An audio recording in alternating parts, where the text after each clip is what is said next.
柿子要挑软的吃，挑战原汁别偷吃，瞬间湿湿等你吃。一旦偷吃，众人吃。小三张伟倩，语言治疗师，3天2头表示：你很期待有小舒华吗？叫都华，只记得我叫你摸我的屁屁，然后我就晕倒了。大情圣手会触电，劲爆的来了。张伟倩是有夫之妇啊。一个有妇之夫跟一个有夫之妇，哇，这判决书懂完啊，真懂完啊！史书啊，直接把老婆赶出家门，原配气不过，离完婚之后告张伟倩的律师却说你有意图可疑，小三抗辩。档案接触信息的异常角度倾斜，背景有色块不明文字，鲜有经剪辑后拼凑，都有孩子，原配抗辩理由证据是假的，法官一句话，情节重大，准用之。Ladies and gentlemen, welcome the host.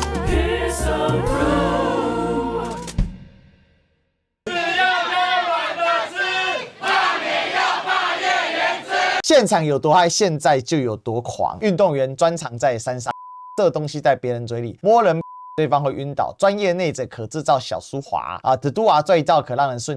罢免领衔人，专业罢免老婆，为抗中保台。小三，好好的 read 一下伟大的判决书。原告郭岳婷，他的原配；被告张伟倩，他的小三。损害行为人于民国113年12月26号言辞辩论终结，判决如下。所以这是一个热腾腾、血滚滚的判决书。114年的2月8号，好，那是113年底判出来。主张知名网红及诉外人的都华结离多年，有2名之例，并以夫妻关系出现的问题，要求原告进行心理咨商及婚姻咨商。你跟我相处不好，你应该要改进。原告于110年12月30号凌晨查看子都华这是赖对话记录。哎呦，丁医师与史书华传情，原告系于110年1月31号被告史书华 message 对话记录后，透过被告 FB 检视照片、个人工作记录辗转连结，得知被告及其姓名有姓名，再对比子都华的赖对话记录，才确认丁医师即为被告。互称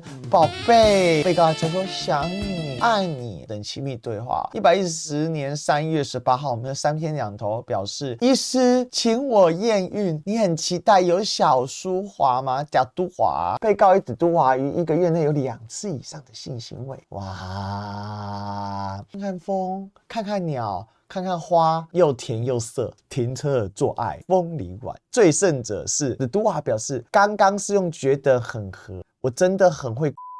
我跟你讲，这真的是判决书。你明明说你也有们嘴里，子都华说，差很多我现在要好想要你了。他同时间多个吗？但被告称呢，好想要你，我也是好。真是好诗好诗啊！原告又于110年12月31号晚间查看子都华电脑上的 LINE 的对话记录，发现原告 LINE 的名称呢，刘医师，怎么从丁医师变成刘医师了？原告于111年1月31号见被告与子都华的 message 最后他记录之后呢，透过被告 Facebook 显示，他基本上就透过他的这些连结查一查呢，才发现呢，确认其为被告，随时在做反侦查，所以史书华他知道自己在偷腥110年6月21号还拍下自己的背面裸照传给子都华，哇 ，so sexy 哦 ，you know， 很有情趣 ，romantic。OK， 并于110年6月29号传讯子都华说，只记得我叫你摸我的屁屁，然后我就晕倒了。大情圣他那个手会触电，你知道吗？那电力十足啊，摸一下就晕倒了。哇，真的是喜欢新的小裤吗？回答超爱超性感的，2人互动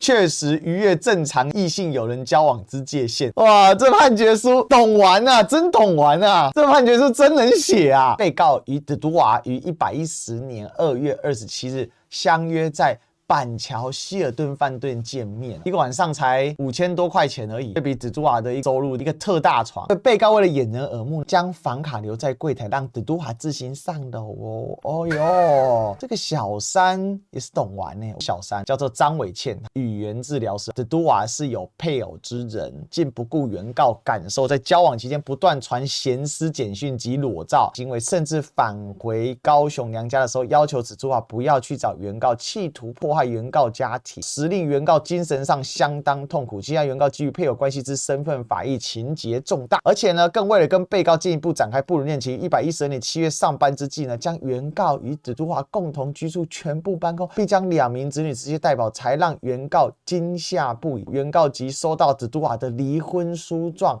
才惊觉子都华早有预谋离婚，让原告心灰意冷，于112年10月4号呢，与子都华调解离婚。家早在111年的时候，就陆陆续续控到，原配真的忍他很久哦，忍了这个子都华很久哦。你看到了112年7月的时候，他跟他摊牌，直接叫他老婆滚蛋，小孩子都直接给他带走，你看有没有这么坏？然后呢，他事实上什么时候就开始偷吃了呢？他发现最早偷吃是在110年的12月30号，等于说是12月30号首次发现，111月31号发现了这一段奸情哦，一直到112年的7月被史书华直接赶出家门，他老婆也是有够惨，渣爆，超级渣，渣到极致，他直接把他老婆赶出家门，并逼他老婆在3个月后就叫人家滚蛋离婚，而且还把小孩都带走，然后把他的共同居住全部搬空。哇塞，真的是有够狠的啊！考量到被告身为新北市语言治疗师工会第3、第4届理事长，坐拥2家语言治疗所，劲爆的来了，张伟倩是有夫之妇啊，所以这不是一个小三的故事，不是一个小王的故事而已，这是小三加小王的故事，也就是呢，一个有妇之夫跟一个有夫之妇2个人出去不断的制造小苏华的故事啊，进进出出，进进出出。被告应付原告100万元呢，并呢起诉状送达日翌日呢至清偿日止啊，还要付利息。小三他在抗辩赖截图信息呢异常角度倾斜，背景亦有色块不明文字，鲜有经剪辑或拼凑变造，用这种辩护方法，要么一告你的人他的证据极为没有效力，而且极为造假。2就是他真的不知道要怎么反驳他。子都华加油，子都华，2个离婚要在一起，超级渣他为什么不在离婚左右的时候就告，而是跟史书华离完婚之后才告？我认为是原配真的是气不过啊，对方太嚣张，可能离婚之后2个马上火速搬在一起，出双入对，各种放闪，然后各种不演，结果呢放你一马的心态，算了，遇到渣男算老娘倒霉。张伟倩的律师却把他凹过来说，你这个有意图可疑，你是不是居心叵测啊？你要告早告了，为什么要现在告呢？